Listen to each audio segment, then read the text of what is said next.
जय जय श्री राधे। आज आपको पितृपक्ष के श्राद्ध की एक कहानी सुनाते हैं। तो चलिए कहानी शुरू करते हैं। माथे का पसीना अपने दुपट्टे से पोंछती हुई नियति किचन से निकल कर आई और लिविंग रूम में रखे सोफे पर धम से बैठ गई। थकान से पूरा शरीर दर्द कर रहा था उसका। सितंबर का महीना था और पितृपक्ष चल रहे थे। आज उसके ससुर जी का श्राद्ध था। बस थोड़ी देर पहले ही पंडित जी और कुछ रिश्तेदार भोजन ग्रहण कर घर से गए थे। सबने उसके हाथ के बनाए भोजन की खूब तारीफ की। खासकर उसकी बनाई हुई खीर सबको खूब पसंद आई। सभी मेहमान तृप्त होकर गए थे। इस बात की संतुष्टि साफ झलक रही थी नियति के चेहरे पर। कहते हैं कि यदि पितृश्राद्ध में भोजन करने वाले लोग तृप्त होकर जाएं तो समझ लीजिए आपके पितृ भी तृप्त हो गए। चलो जरा खीर चखी जाए, मैं भी तो देखूं कैसी बनी है खीर जो सब इतनी तारीफ कर रहे थे। बुदबुदाते हुए नियति एक कटोरी में थोड़ी सी खीर लिए वापस लिविंग रूम में आ गई। ड्राई फ्रूट से भरी हुई खीर वाकई बहुत स्वादिष्ट बनी थी। वैसे नियति को मीठा ज़्यादा पसंद नहीं था। पति और बच्चे भी मीठे से ज़्यादा चटपटे व्यंजन पसंद करते थे, तो खीर घर में कभी कभार ही बनती थी। पर एक व्यक्ति थे घर में जो खीर के दीवाने थे। वो थे नियति के ससुर, स्वर्गीय मणिशंकर जी। वे अक्सर अपनी पत्नी उमा से खीर बनाने को कहा करते और उमा जी भी खूब प्रेम से उनके लिए खीर बनाया करती। किंतु उमा जी के स्वर्गवास के बाद सब बदल गया।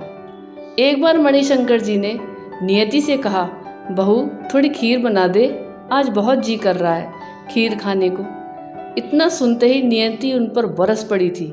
क्या पिताजी, आपको पता है ना, घर में आपके अलावा और कोई खीर नहीं खाता।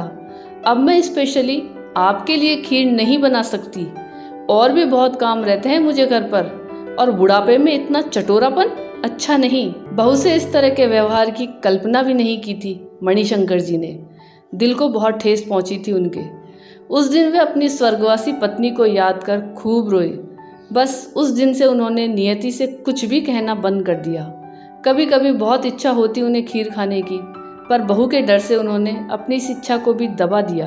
कुछ दिन बाद मणिशंकर जी भी इस संसार को छोड़कर चले गए, परंतु खीर खाने की इच्छा उनके मन में ही रह गई। कहते हैं श्राद्ध में पितरों का मनपसंद भोजन यदि पंडितों को खिला दो तो पितृदेव प्रसन्न हो जाते हैं। इसलिए तो आज नियति ने खीर बनाई थी। चलो आज बाबूजी की आत्मा को भी तृप्ति मिल गई होगी। उनकी मनपसंद खीर जो बनाई थी आज। नियति मुस्कुराते हुए बुदबुदाई और बची हुई खीर खाने लगी।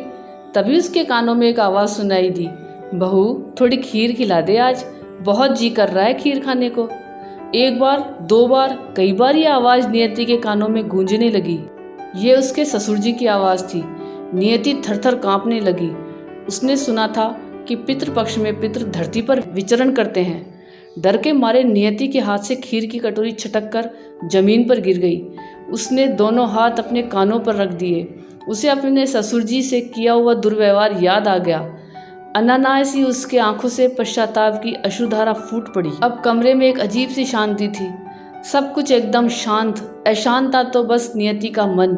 वो अब ये जान गई थी कि जो तृप्ति आप एक मनुष्य को उसके जीते जी दे सकते हैं, वो तृप्ति आप मरणोपरांत हजारों दान पुण्य या पूजा पाठ से कभी नहीं दे सकते। इसलिए बुजुर्गों की जीते जी सेवा मरणोपरांत श्राद्ध क्रम से बहुत बेहतर है। आपका क्या कहना है इस कहानी के बारे में, ये कमेंट करके ज़रूर बताइएगा। चैनल पे नए हो तो सब्सक्राइब ज़रूर कीजिएगा, और कहानी पसंद आई हो तो वीडियो को लाइक और शेयर ज़रूर कीजिएगा। धन्यवाद।